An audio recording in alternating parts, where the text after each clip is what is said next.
donc c'est pour ça que j'ai plutôt travaillé fait cet exposé sur les métiers du soin à l'hôpital, les métiers du soin aux patients bien sûr, à l'hôpital, et j'ai essayé de voir un petit peu l'évolution de ces métiers, les défis que ça pose d'avoir ces métiers dans l'hôpital, et surtout les perspectives qu'il faudrait avoir pour que l'ensemble de ces professions, de ces métiers, puissent travailler comme ils le pensent, comme ils le souhaitent, en bonne harmonie et en bonne collaboration.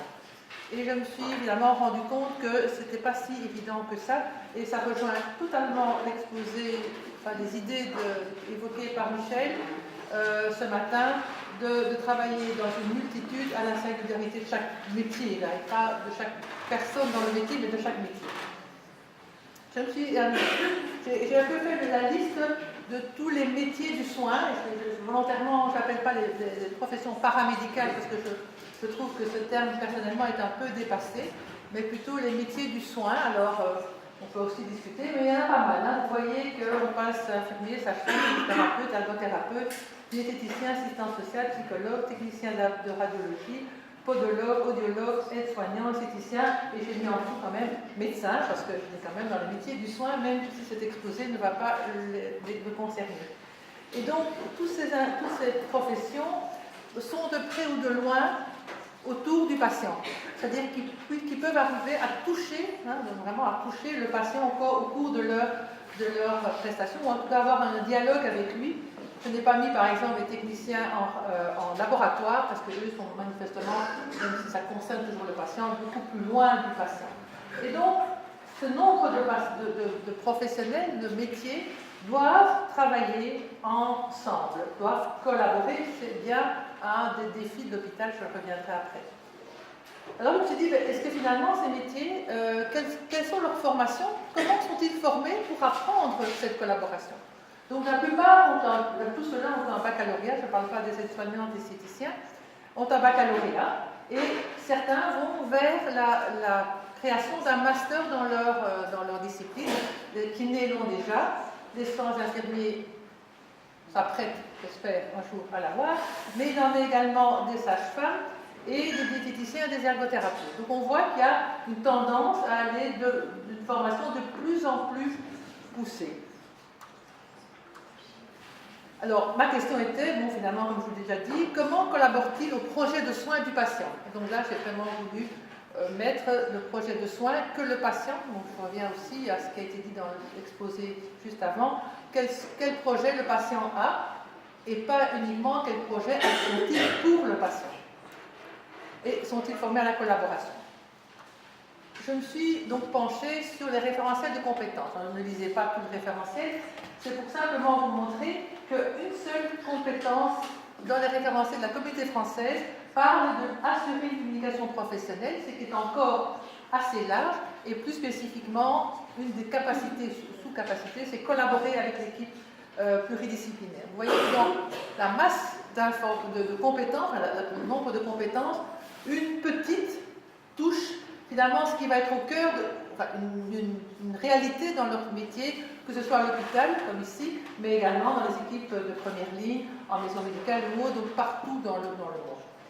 Si je vais un peu plus loin et je regarde les compétences qui sont données au niveau des écoles, et donc de l'ergothérapie ici pour prendre un exemple, eh bien on voit aussi qu'il n'y a qu'une compétence qui est attendue de ces personnes, c'est l'analyse du contexte socio-professionnel.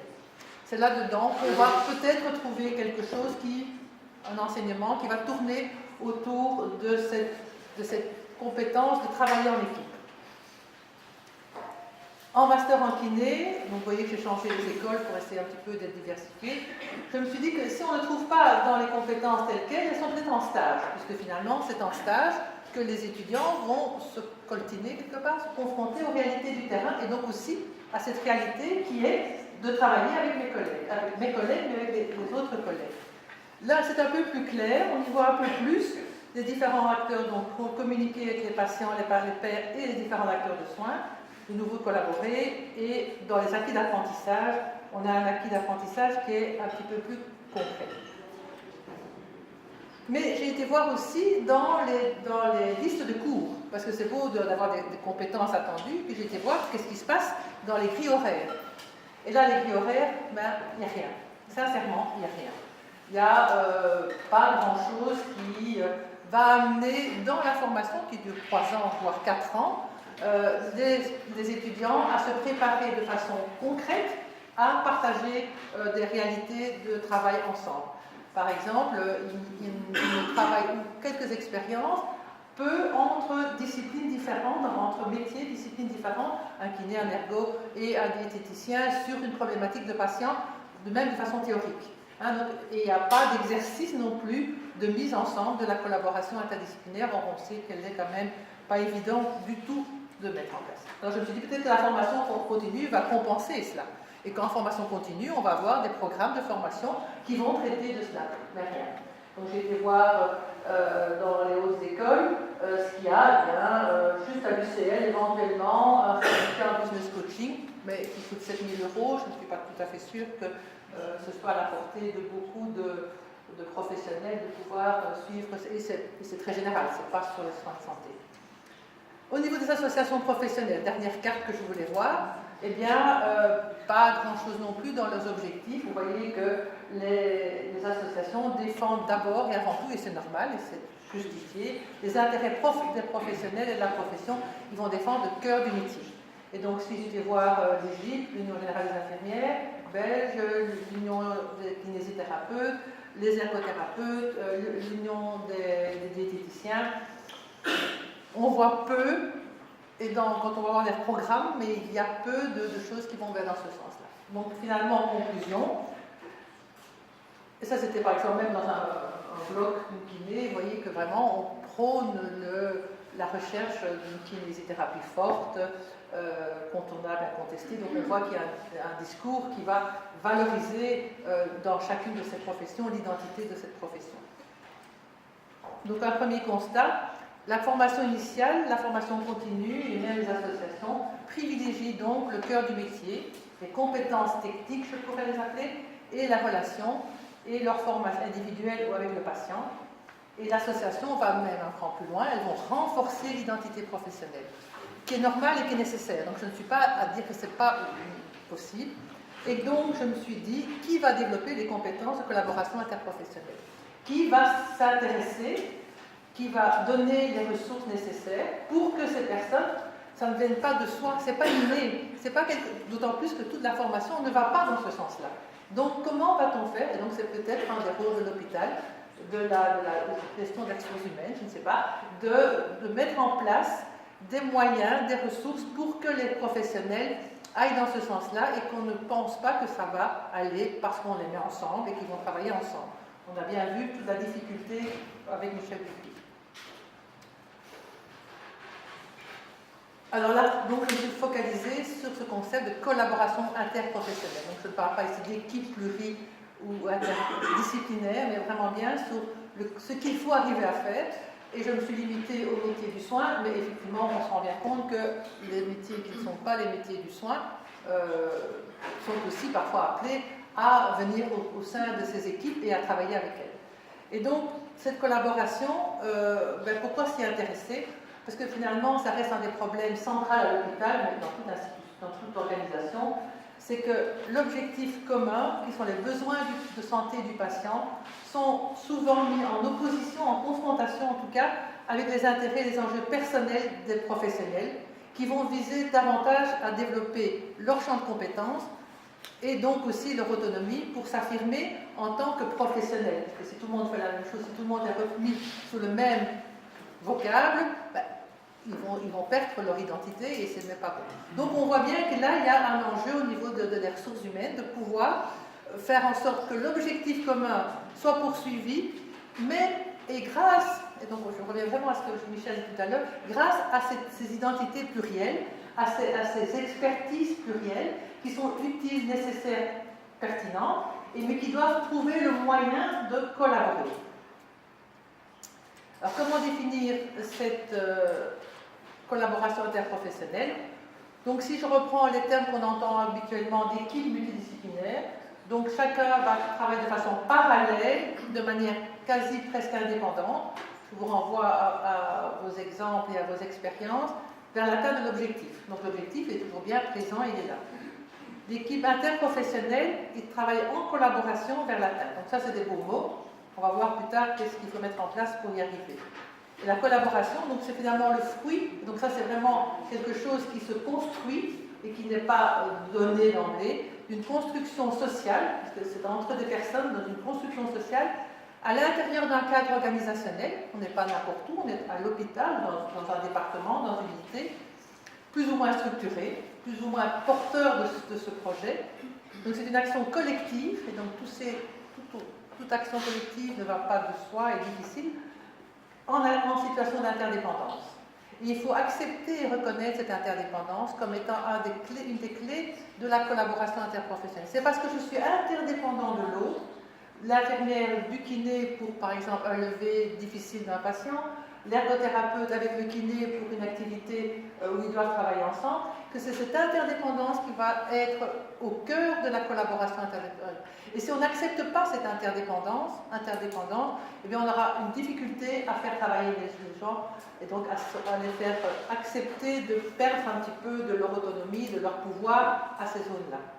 Et donc c'est aussi quelque chose qui est dynamique et qui est évolutif. On commence petit et on va aller vers quelque chose qui sera devant. Évidemment, avec aussi chaque fois des allers-retours, puisque si les membres s'en vont de ces équipes, on peut comprendre que dans les équipes qui sont avec un grand turnover, cette construction sera plus difficile, plus lente à mettre en place, puisqu'il faudra chaque fois revenir sur ce qui fonde l'équipe en question.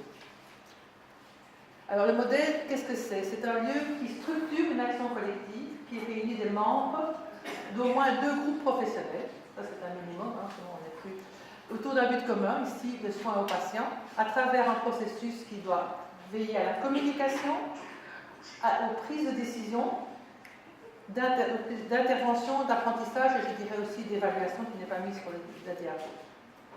C'est un processus qui est complexe, c'est pas simple à détailler et donc s'attaquer à cela, je peux comprendre qu'on n'y était pas encore beaucoup arrivé parce que c'est aussi, et notamment le nombre de personnes qui sont là, ça représente en général 55 à 60% du personnel d'un hôpital et il a beaucoup évolué ces dernières années.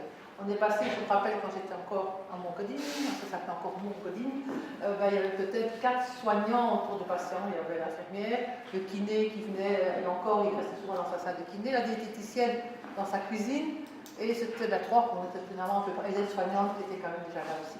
Et donc, c'était encore facile à se coordonner. Mais maintenant, quand il faut coordonner des équipes beaucoup plus importantes, on peut comprendre la complexité de cela. Ça répond aussi à des enjeux sensibles dans l'hôpital. Ça va interpeller le positionnement de chacun dans le milieu de travail et des partenaires qui y ont lieu. Ça va interpeller la philosophie de soins, la philosophie de l'institution, le leadership des personnes, qui va être le leader de cette équipe interdisciplinaire, les ressources, la valorisation de ce travail. Est-ce que ce travail est valorisé? Alors on voit que tout doucement la législation va dans ce sens, puisque dans les conventions UNAMI, entre autres, ou à travers tout le trajet de soins en oncologie, on met en place de façon structurelle des commissions, des comités de concertation interdisciplinaire. Mais est-on vraiment bien dans la collaboration interdisciplinaire? Ça va être aussi un enjeu sensible parce que ça touche aux relations et au jeu de pouvoir entre les groupes professionnels. Donc ça, c'est le patient, ça m'appartient, dira peut-être l'infirmière. Ah non, non, mais pour ce domaine-là, c'est moi qui ai la capacité et la connaissance pour le faire. L'autre, oui, attendez, mais moi je suis aussi là pour pouvoir soigner le patient. Donc dans ce but commun qui les réunit, finalement, on voit qu'il y a des divergences qui peuvent arriver, notamment au niveau des territoires aussi.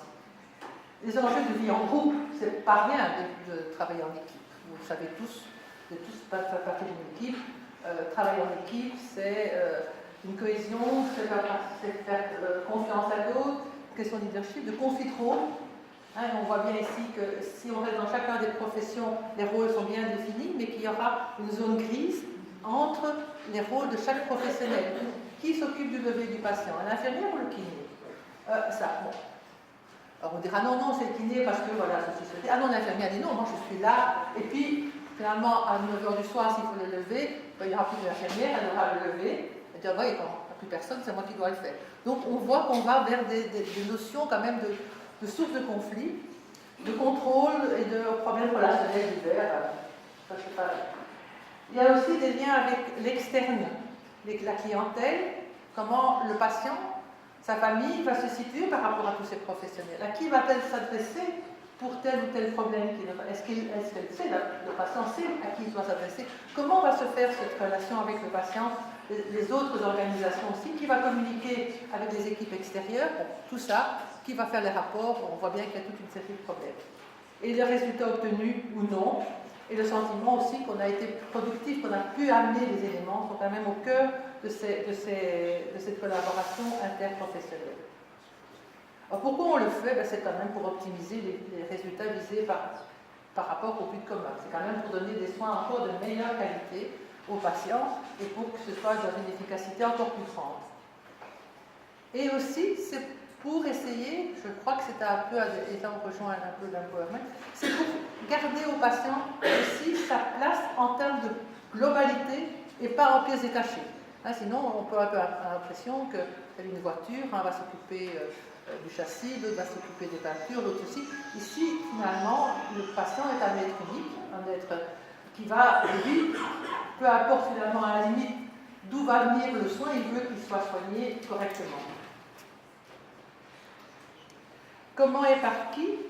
Alors c'est un processus d'interaction entre les acteurs et la structure organisationnelle. Il ne faut pas croire que c'est simplement mettez-vous en équipe, travaillez, c'est bon, et produisez. Non. Comment va-t-on accompagner ces équipes? Comment va-t-on donner des structures? Donc la structure organisationnelle est vraiment interdépendante de la qualité de cette collaboration. Et parfois avec des éléments plus globaux. Est-ce que, notamment ici, comme je le disais, d'avoir des législations qui favorisent cette collaboration, eh bien, qui l'instituent en tout cas, c'est quelque chose d'important puisqu'on voit alors que ça part d'une intention et d'une volonté du législateur dans ce cas-ci. Mais bon, chacun va pouvoir quand même développer des capacités limitées. Les conditions d'existence, c'est peut-être là qu'il y a des éléments intéressants à communiquer, enfin à discuter, peut-être à partager. Donc les organisations, il faut pour que ça existe, que les organisations, les groupes professionnels, et je pensais même aux associations professionnelles et à la formation, qui initient et soutiennent, doivent soutenir et initier concrètement la collaboration. Ce n'est pas simplement IACA. Il faut qu'il y ait des ressources qui sont mises en place.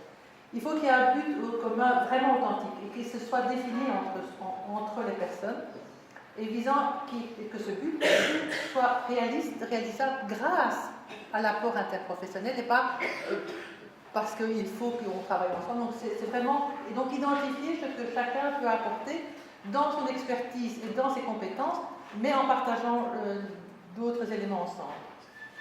Donc il faut que les compétences soient plutôt partagées qu'opposées, et les compétences interactionnelles et la création de groupes est vraiment importante, ainsi que la clarification des zones communes et spécifiques. Et c'est sans doute là qu'il y aura tout un travail d'identification. Alors j'ai essayé de voir un peu quels étaient les déterminants de cette collaboration. Il y a des déterminants qui sont plus systémiques, qui sont plus liés au système, et donc il y a effectivement un système social qui est important. Quelle est la valeur ajoutée dans l'établissement pour ce travail? Est-ce que ça reste un slogan ou c'est vraiment une réalité?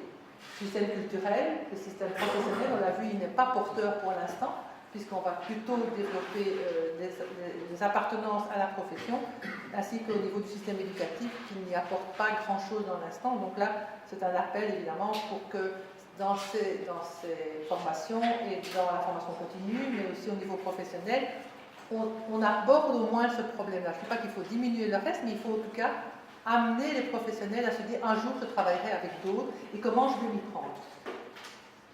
Organisationnel, il faut que la structure fonctionne, qu'il y ait un soutien administratif. Alors en général, par exemple, le secrétaire de ces groupes, c'est un des professionnels qui quelque part accepte de le faire, mais il le fait de façon volontaire sûrement, bénévole, et en plus du reste. Est-ce qu'on ne pourrait pas imaginer un support secrétariat, par exemple, qui permette d'avoir de bons PV d'abord, un archivage de ces PV, etc. Donc, pour qu'il y ait une trace, une continuité au niveau administratif, et peut-être aussi des locaux, il ne faut pas qu'on cherche une heure après un local pour pouvoir se réunir.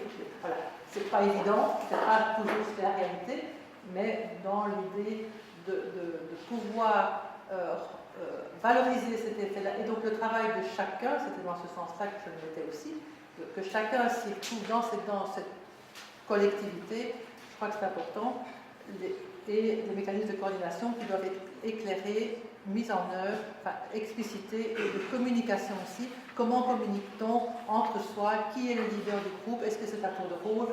Est-ce que c'est toujours le médecin? Est-ce que c'est pas le médecin, etc. Et forcément, les déterminants personnels, psychologiques, interactionnels, c'est bien sûr la volonté de collaborer. Je crois qu'il faut commencer par ça. La confiance. Et se dire qu'il ne faut pas toujours vérifier, mais il faut avoir la communication et surtout le respect mutuel. On rejoint un peu les valeurs qu'on nous a données tout à l'heure. Ceci est tiré d'un rapport que je vous invite à lire, qui est très intéressant, sur un rapport de recherche qui a mis en évidence les éléments, les obstacles, les éléments favorables à la collaboration interprofessionnelle et qui est quelque chose de relativement concret et pas que théorique.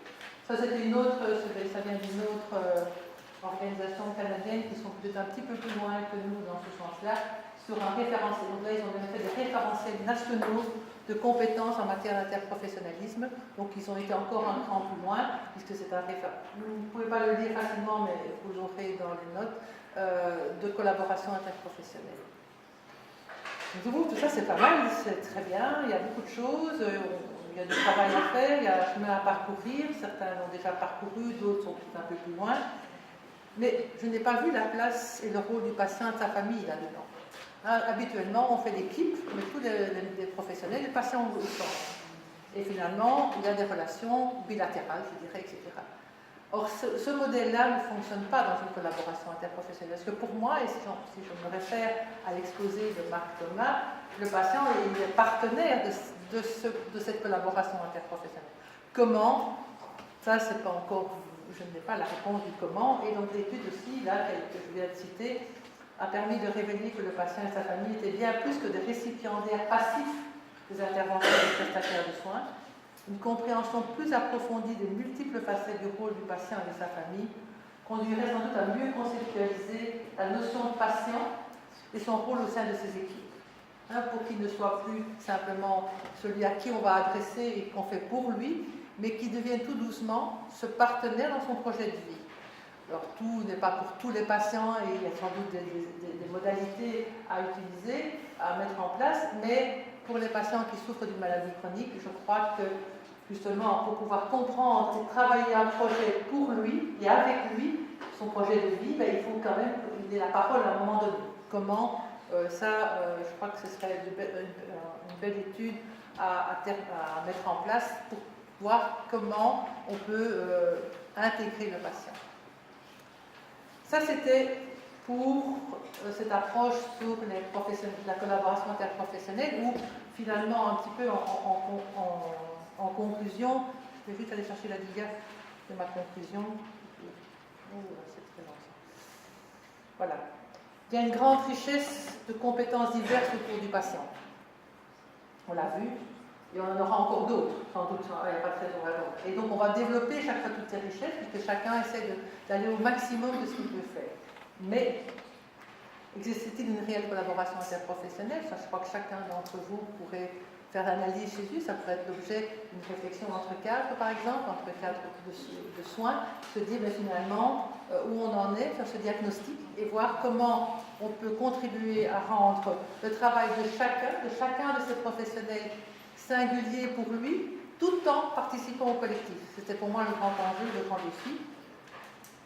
Comment interpeller les instituts de formation? Parce que je crois que tant qu'on n'a pas formé à cela, et je pense aussi au niveau des médecins, tant qu'ils n'ont pas été formés à ne pas toujours avoir, eux, le rôle de leader là-dedans, mais qu'ils doivent aussi peut-être, de temps en temps, laisser ce rôle à quelqu'un d'autre qui est peut-être plus pertinent en termes de discipline. Si on est dans la rééducation locomotrice, c'est peut-être le kiné qui pourrait avoir ce rôle de leader. Si on est dans un problème de nutrition, la diététicienne, etc., etc. Comment faire évoluer à l'hôpital des pratiques de concertation multi vers l'inter? Ça, je crois que c'est peut-être un des enjeux dans les années qui viennent pour les cadres qui s'occupent des cadres de santé, de soins en tout cas. Comment différencier les fonctions infirmières nombreuses et variées? Je vais y revenir, mais aussi cuite des nouveaux masters qui se profilent en ergothérapie et en diététique. Ils sont pour l'instant un peu freinés au niveau de l'autorité de la RES qui ne les met pas en place, mais il était presque question qu'ils soient en place dès 2015. Comment va-t-on intégrer ces niveaux de formation supplémentaires dans les équipes, dans la description de fonction, mais aussi dans la collaboration interprofessionnelle? Que va faire un kiné ou un ergo 3 ans en baccalauréat et que va faire un ergo master? Voilà, donc il y a encore plein de questions là qui se profilent. Et je vais revenir maintenant à ma... Donc voilà, ça c'était... Mais je vois que si j'avais pas plus de temps, j'aurais m'arrêté là. Je vois que j'ai encore du temps par rapport à la table ronde. Je crois, en tout cas. Puisque... oui, il y a encore 45, donc j'ai encore 5 minutes, à peu près, 5-6 minutes. Et pour vous parler, parce qu'il y a un métier qui m'interpelle beaucoup et auquel j'ai beaucoup d'attachement, qui est le métier infirmier, qui est beaucoup en évolution aussi. Donc je vais vous donner quelques dias, si ça vous intéresse, j'espère que oui, pour voir où on en est par rapport au métier infirmier actuellement au niveau infirmier et quelle évolution, et vous verrez qu'il y a beaucoup de questionnements qui ne sont pas de questions qui n'ont pas de réponse actuelle. Alors depuis quelques années, on voit que c'est un métier qui s'est, excusez-moi pour l'animation, qui s'est vraiment élargi.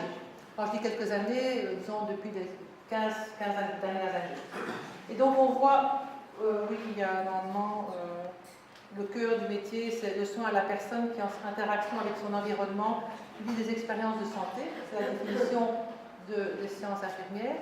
Et on voit que les métiers infirmiers, au sens large du terme, vont aller vers des supports aux patients, des pratiques de support aux patients, je vais vous expliquer, des supports aux activités médicales, ce n'est pas des supports aux médecins, c'est des activités médicales, des supports à l'organisation, et je ne parlerai pas des supports au réseau.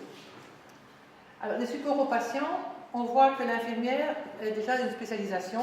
Je ne les ai pas toutes citées, en psychiatrie, gériatrie, pédiatrie, oncologie, les soins palliatifs, il y en a d'autres, qui vont déjà leur donner une certaine forme de destination de soins à ces patients-là. Et puis on a vu se développer depuis 10 ans à peu près, maximum, je regarde les directions, je repère ici, les infirmières dites ressources ou dites de référence. Et là, ils sont assez nombreux, et ma liste n'est pas du tout exhaustive. Les patients, on essaie toujours de partir de patients, des patients ayant un problème de douleur, douloureux, porteurs d'une stomie, difficulté de déglutition, dénutris, en éducation thérapeutique, on en a cité ce matin, les case managers, les infirmiers de coordination de soins oncologiques. On voit que ces infirmières vont se développer des rôles et des fonctions spécifiques pour un type de problème de patient. Donc on voit aussi là, par rapport à ce que j'ai dit tout à l'heure, on va aussi encore avoir des personnes qui vont se mettre autour de la table. Par rapport aux activités médicales, depuis déjà plusieurs années aussi, on voit se développer les infirmières dites data managers, spécialistes en anesthésie, parce que pour moi, elle est plus liée à l'anesthésie, aux problèmes d'anesthésie qu'aux patients qui subissent son anesthésie. Les infirmières PIT, là on pourrait dire qu'elles sont un peu à cheval entre les deux. Les infirmières spécialisées en soins périopératoires et les instrumentistes. Donc plus elles sont instrumentistes, plus elles s'éloignent du patient, plus elles sont périopératoires, plus elles se rapprochent du patient. Donc, voilà. Et les infirmières spécialisées en soins intensifs et urgences, dans la mesure où le cœur du métier est d'abord l'activité curative, et c'est nécessaire, c'est important. À l'institution, ça vous les connaissez depuis longtemps, mais elles sont aussi augmentées. Les infirmières chefs, des cadres en ligne, des cadres en staff, des cadres de qualité, des infirmières hygiénistes, des infirmières coordinatrices et des itinéraires de soins, des processus, des ICANN, et je présume que la liste n'est pas finie. Donc on voit qu'il arrive toute une série de formations et ça questionne la formation des infirmières qui par ailleurs est elle-même questionnée par le monde international, par les avancées dans d'autres pays internationaux. Donc pour l'instant, c'est un baccalauréat en soins infirmiers en 3 ans, mais qu'il faut mettre en conformité avec les règles de l'Europe à partir de 2016 et qui va devoir passer à 4 ans. Alors va-t-on passer à un baccalauréat, appellation baccalauréat en 4 ans, ou bien va-t-on le mettre en master 1? Aussi des questions qui ne sont pas réglées pour l'instant et qui sont quand même pour moi pas uniquement une question de vocabulaire, mais de derrière, qu'est-ce qu'on met derrière le mot de master ou de baccalauréat, etc. Il y a évidemment l'année de spécialisation. Quel sont son statut dans ce décours? Est-ce que ce sera un Master 2? Est-ce que ce sera une année qui sera à côté? on n'en sait rien non plus, donc vous voyez qu'il y a plein d'interrogations. Et alors il y a le master en sciences infirmières, probablement au début 2016, on avait dit 2014, on a reporté à 2015, on est maintenant à 2016, parce que l'ARES, donc l'agence qui donne les habilitations, souhaite d'abord que soit réglé le problème du baccalauréat et de la formation en conformité avec l'Europe. Et donc là, on va vraiment vers une formation en 2 ans, de pratique avancée, je vous ai donné la définition, je ne vais pas la relire ici, et qui se comprend 2 grands rôles, l'infirmière de spécialiste clinique et l'infirmière de pratique praticienne. La pratique infirmière avancée, elle va surtout se centrer sur le processus de soins et comment le mettre en œuvre, comment le construire et l'identifier, et aussi des analyses de situations de soins complexes, d'encadrement professionnel, conduite de projets de soins, notamment qualité, formation des professionnels et des équipes, et de conduite de recherche clinique infirmière. Donc on voit qu'elle a là un rôle qui, bien sûr, ne va pas être en concurrence avec l'infirmière bachelière ou d'un master 1. Elle a d'autres fonctions qui, je crois, sont pertinentes et utiles dans la profession. La littérature internationale appuie vraiment fort cette fonction, dans le sens où elle redonne aussi une carrière plus clinique aux infirmières, et pas une carrière verticale, et qu'en même temps, elles peuvent amener une mobilisation des équipes plus importante et plus efficace. Et l'infirmière praticienne, ne lisez peut-être pas tout ce qui est mis là, elle va finalement, mais elle n'est pas encore autorisée en tant que telle en Belgique, puisque la législation n'a pas encore réellement délégué des soins médicaux aux infirmières, à part les sages-femmes d'une certaine façon. Et donc là, c'est vraiment pour avoir un traitement au long cours des patients ayant des maladies chroniques mais stables, de collaborer au traitement, de pouvoir aussi prescrire, etc. Donc on voit qu'il y a toute une série de législations qui doivent encore être prises et que pour l'instant, elle n'est pas encore prise, ces législations, et que ce volet-là n'est pas encore d'actualité, d'autant plus que ça va devoir nécessiter une discussion avec les médecins pour savoir si eux sont d'accord de déléguer aux infirmières une partie de leur activité, même si, surtout en soins de première ligne, ces éléments-là sont peut-être assez intéressants. Je vais arriver à mes conclusions, que je trouve bien ici, mais que j'ai déjà parlé. Donc voilà, je crois que l'hôpital est face à un beau défi. C'est comment faire face à cette multitude de professions qui chacun veut progresser, avoir une formation de plus en plus pertinente, pointue, mais en même temps va devoir, pour le patient et peut-être le former aussi comme patient expert, arriver à trouver des moyens, des zones de collaboration soutenues par ça, par l'organisation, l'hôpital lui-même, soit par ses ressources humaines, par ces organisations dans chacun des secteurs, etc. Merci pour votre attention.